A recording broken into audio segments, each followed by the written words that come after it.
Alright, so luckily the last filly went so good. I quit her a little earlier. I was gonna do quite a bit more, but she stayed so relaxed through everything. It was a great idea just to quit. I was really happy with what she did, and most relaxed she's ever been just getting on the first time. So just learning to find today's motto of patience. So kind of reflecting back, it's hard sometimes when you've already talked about it, but this horse has a tendency, I haven't worked him since, say May or June, I think. You can see right away when I walked in, he walked off well. In my eyes, a lot of times he was worked when he was started. When you start, you have that chance for foundation to have that trust and have them relaxed and dealing with you. And sometimes you don't have time when you're a cowboy. And a lot of this stuff you just had to do the best you can in repetition, and over time they get to trust. He's a good rodeo type rope horse, but he gets really jazzed up, and I think sometimes when you get in the habit of starting them, you don't quite do enough and they buck a little bit and then you put him up. So if you work him every day, he's not too bad, but when you kind of crack him out, a lot of times he wants to just kind of buck right off the get-go, not from the walk, but as he kind of goes up into the trot, into a faster trot typically. And I'm not in a hurry to move him out. I'd love it if he'd just roll back in, because I don't want him to think he just has to go. And when he gets in trouble, again, I want to have him think of moving his feet and doing a job, rather than thinking he needs to protect himself, defend himself, and get bothered. I want him to learn some patience and trust to think back to me. So I'll try. If they're going pretty fast, then I might turn them. But if they're not going very fast, sometimes I'll kind of put them into a run. And I'd love it, since this is the second time working him today, if he just didn't buck and it's a really boring video. Because again, that's how I like it. I want it to look like effortlessly. And he's a little hesitant to move out, so I'm not going to rush him. Again, I want that connection to be a little bit more coming back to me. So when I quit driving, he kind of keeps going, well, it's a great opportunity when he's stuck here.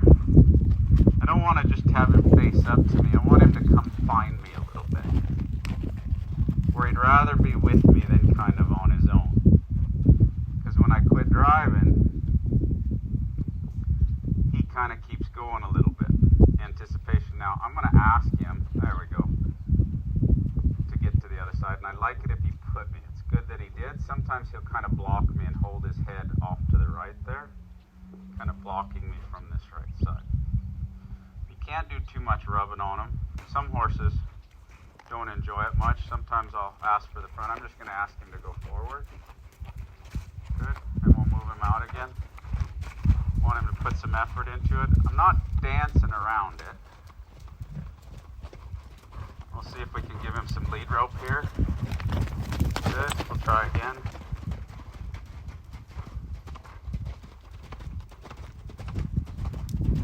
Good. And I might put some clips, maybe with some voiceovers of the last one.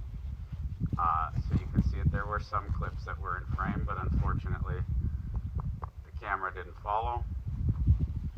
The time I kind of went up to him, again, I'm trying to get him to want to be with me more, so kind of remind myself, get sidetracked thinking I was just pretty happy with that. Again, even though it's the second time saddling him today, sometimes that's what it takes. Is kind of some multiple times to build that pattern so that he learns, hey, every time you saddle me, I don't have to just take off bucking for 20 minutes and then let you ride me. After that, he's really good and pretty gentle. Like I said, unless you're kind of in the Brandon pin, he likes to go a little too fast. Team roper style. Nothing wrong with team ropers, but it's not slow and steady and keeping cattle relaxed. In the Brandon pin, you'd like to have things not get chaos. I don't want to have to run down sick cattle when I doctor them, but he sure can do it. That right front foot, see, it's just stuck in the ground. There, it finally came forward. Good. So I draw until that happens, but that's pretty good. There, I'm pretty happy with that. That'd be a great place to quit him. I'm going to go ahead and put just a little ride on. Just because it's weird to me to saddle and not ride sometimes. But I don't want to make it too long. But again, I know this horse well, and if it was a young horse and I've been working a lot, again, the things I've been working a lot, sometimes it's just good to quit them. I really want them thinking of the thing that they worked hard to overcome, and observe, remember, compare. I want them kind of in their mind comparing like how it was this time, not having to go to trouble, because it does take a horse a lot of effort to kind of buck and ball, and you know, a lot of energy there out of them. So we'll just kind of put a short little ride on, and maybe there'll be something come to mind when I talk. But again, I want that horse to wait, just like another video I did of the young filly. I don't want to get in a hurry. I've checked him out a million times, so I know he's good there. We'll climb on, and a lot of times, see how he wants to walk off. It's kind of a habit. He's not too bad at it. But, while we're videoing, a lot of times I'll reach for my horse, and I want him light here to bend, no more kind of than the weight of the rein. If I'm feeling their mouth, to me, then you're kind of having to, I don't know, I don't mean it like make them, but your horse is kind of out of control, and I need these reins to control. And I'm trying to connect these reins to the feet, not the mouth. I'm not trying to guide the mouth. I'm trying to guide the body and the feet. So one good thing is to bend them. A lot of times I'll back my horse up. They start backing up because that's the habit. Sometimes if you do the same thing over and over, eventually, you write this in your little book, eventually what happens last happens first. So again, I just want to work on some softening.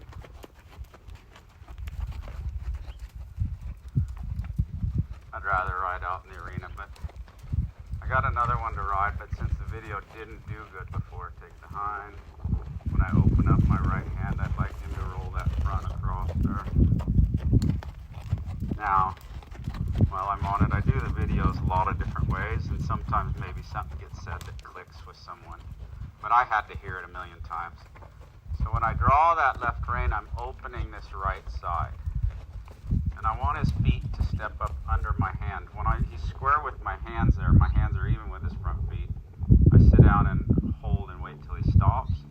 Now my hands are not even with his front feet, so I want him to travel back to my hand there. Good.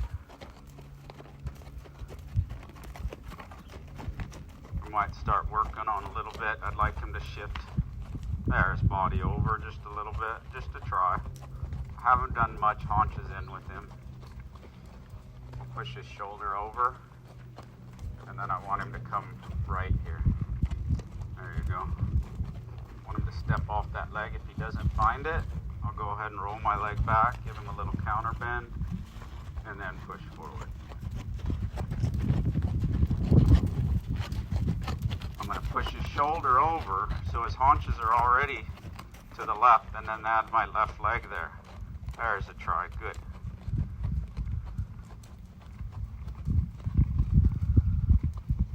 just start adding some of that in to our warm-up a little bit. I don't want to get too much. Bring him up to the trot.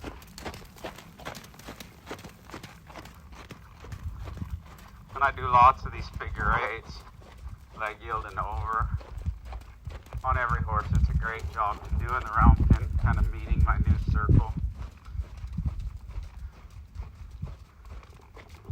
I want to think a little bit towards the middle there. I'll get him soft, change the flexion, settle to a walk. Bring it up to a trot. 3, a little early. I was going to do a 3, 2, 1 walk. He felt to me good. When I jog with my body. If he doesn't make it there, my leg came in just a little bit. Might be hard to see, but it did come in a little bit because I felt like the life just wasn't there. When I come to a walk, I get ready and then I settle my body. 3, 2, good. Little early, but better to that walk, and then I'm walking. And then when I jog, again, I want to lead that jog. That time I didn't need my leg. It followed my feel. But if I did need my leg, again, I'm going to hold him back, but I'd work my legs out here like a bat wing till he got to go. And every feather there would get a little bit firmer. So I keep the rhythm, bump, bump, bump, bump, bump, because that's the rhythm I'm riding. But I'd make the beat louder so that he could hear it. Again, back to some of those questions, and some people ask me again to clarify a little more. So I offer first my energy and inside, and I lead the rhythm. Then I'm going to kind of feather with my legs, and I want it to be open when he goes. So when I rise up to go, we're going somewhere. Now if he braces just a little bit there, I'm going to soften just a little bit. Good. Now sometimes, while I've got him soft, now I've got some control. 1, 2, 3, walk. I want him to walk on a step, so if he doesn't follow my body, maybe he's thinking too far ahead, I can block with my hands. Same thing, if he keeps going, it's like a bungee cord stretching, so when I sit down, he should walk. Now he's following that feel pretty good. I don't have to melt so much. I'll take the hind to the left.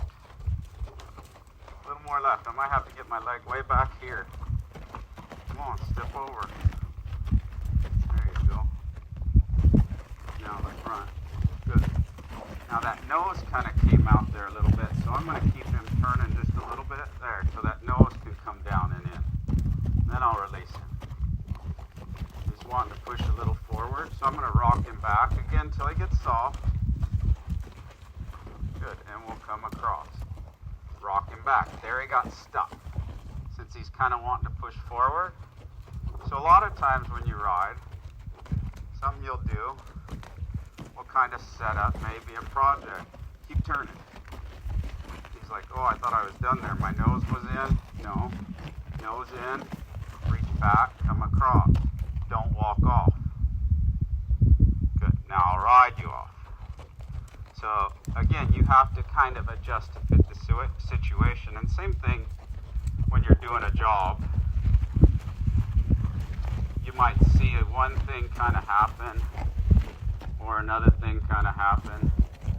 And it may dictate, oh, if you're out on the ranch, between point A and point B, say you're checking fence through the day, you're going to be working at it, or for me, like whenever I come in here and I'm riding, getting him ready for some stuff, just kind of tuning him up to get ready to go brand a few. Good. And that situation will dictate it. So you got, your list grows of things you need to work on. But again, I need to keep the foundational stuff good, and all advanced stuff that you work on really comes back to these foundational pieces: hind, front, preparation, and yes, the theme of the day, patience. Having them learn to be patience and not, I got it, I got it, I got it. It's great that they're thinking, feeling of you, But even if it's something great, I don't want him taking over. I want him feeling back to me. And yeah, I guess sometimes that's just the way our Father says it too. You know, sometimes we're trying to do too much and we know, oh, I got it and we're so smart and God gave us all this stuff. And we're not waiting on the Father to give us that answer. And in truly doing that, we're trying to take ourselves and throw ourselves in it. So let me know what you guys think about patience. Let me know what you think about the exercises. If you liked it, if you didn't like it, let me know that too. What didn't you like? Yeah, I always love a good debate. Maybe we both learned something. But I sure appreciate you guys all watching. Hope you guys have a great day. And whatever you do, always remember, please enjoy the journey. Happy trails. Catch you on the next one.